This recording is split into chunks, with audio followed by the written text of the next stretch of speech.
오늘 하나님의 말씀 시편 128편입니다. 성전에 올라가는 노래 중에 하나이죠. 하나님께 나아갈 때 이렇게 불렀던 노래예요. 여호와를 경외하며 그의 길을 걷는 자마다 복이 있도다. 이렇게 얘기를 하고 있잖아요. 하나님을 경외하면서 그의 길을 걷는다는 게 그게 뭘까요? 우리 이 비유 금방 다 알죠. 그러니까 하나님을 경외한다는 것은 하나님을 믿는 것이고 그의 길을 걷는다 하는 것은 하나님의 말씀에 순종하고 하나님의 말씀을 의지하고 하나님의 말씀을 따르는 것을 그의 길을 걷는다 이렇게 얘기하잖아요. 우리가 세상에서도 흔히 이런 얘기합니다. 어떤 길을 걷느냐? 직업이 뭐예요? 이럴 때 우리가 예술가의 길을 걷는다, 음악가의 길을 걷는다 이런 얘기들 하잖아요.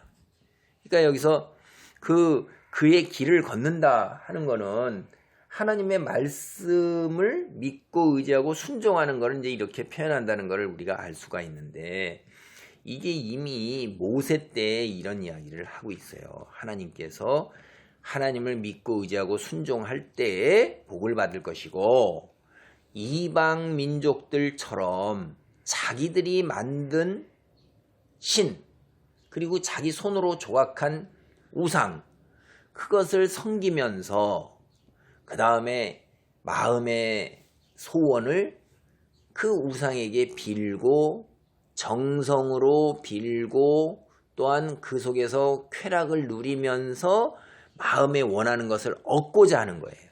그 신이라는 것은 만들어낸 신으로서 내 탐욕을 채워주는 신이에요. 내 탐욕, 내 소원을 이루어주는 신이에요. 결국은 내가 내 힘으로 애써서 하는 것이 불확실한 거를 갖다가 마음으로 안심을 얻고자 하는 거죠. 왜 불확실하냐? 살아보니까 다 그래요. 그래서 여기 2절에 뭐라고 돼 있어요? 내가 내 손이 수고한 대로 먹을 것이라 내가 복되고 형통하리로다. 우리가 수고한다고 수고한 대로 먹을 수 있어요? 그게 복이고 형통이라는 거예요. 수고한 대로 결실을 거두는 게.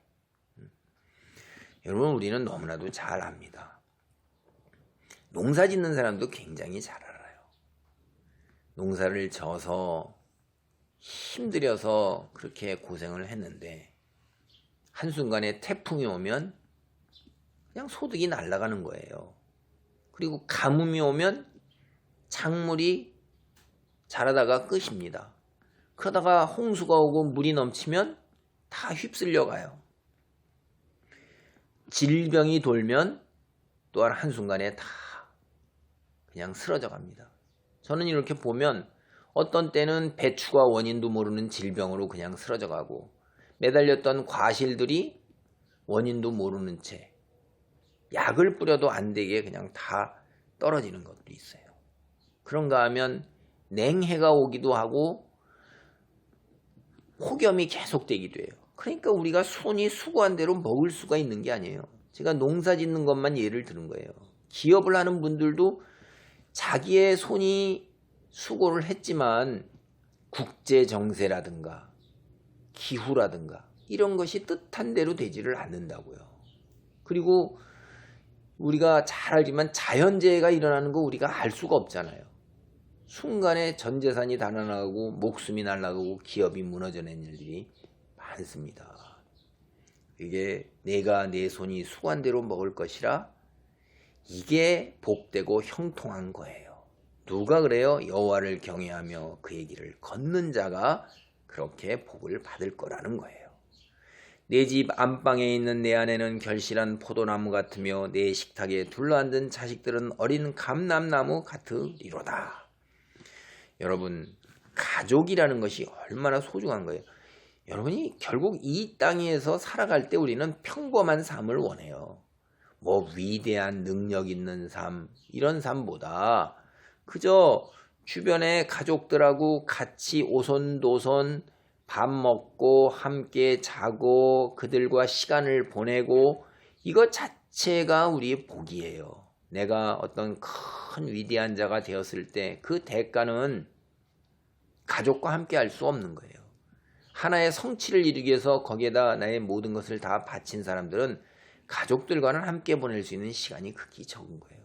그럼 그 사람은 그쪽에서 만족을 얻게 되는 거지요. 그러나 일반적으로 모든 사람들이 수고하고 수고한 대로 먹는 것은 가족과 함께 있는 거예요. 그래서 아내가 결실한 포도나무 같다는 거는 이쪽 지방 사람들의 주요한 산업 중에 하나가 포도나무 재배예요. 포도나무에 포도송이가 주렁주렁 열린 거 여러분 정말 보기 좋은 거예요. 너무나도 아름답고 보기 좋습니다. 그 아내가 그런 것 같은 거고 풍성하기가 이를 수가 없는 거죠. 그 다음에 우리 식탁에 밥을 먹을 때 수고한 대로 먹을 때 자식들이 둘러앉아 있어요. 이 유대인들은 하나님께서 생육하고 번성하고 충만하라 이래갖고선 자식들을 생기는 대로 그대로 다 나서 자식들이 5-6명씩 적어도 그렇게 다 됐어요. 그러니까 그 한 식탁에 앉아서 어린아이들이 옹기종기 둘러앉아서 그 먹는 것이 얼마나 이쁘겠어요. 요즘 사람들은 양이 집사도 많고 멍이 집사도 많아요. 고양이 키우고 그 다음에 애완견, 반려견 키우고 이래요. 근데 그들이 얼마나 이뻐요. 그들이 와서 재롱을 떨고 바라보는 눈빛이 얼마나 아름답습니까. 그러니까 자기가 먹을 것을 챙겨주는데 이 앉은 아이들이 그 앙증맞은 입으로 먹는 것만 봐도 얼마나 이쁘겠어요.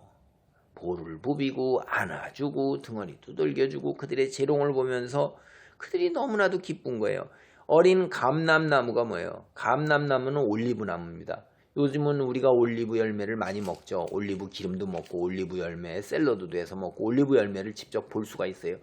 이쪽 지방 사람들하고 저쪽에 그리스니 뭐니 이런 데 같은 데는 올리브 나무가 중요한 산업이에요. 그게 먹고 사는 것에 굉장히 중요한 자원인 것입니다.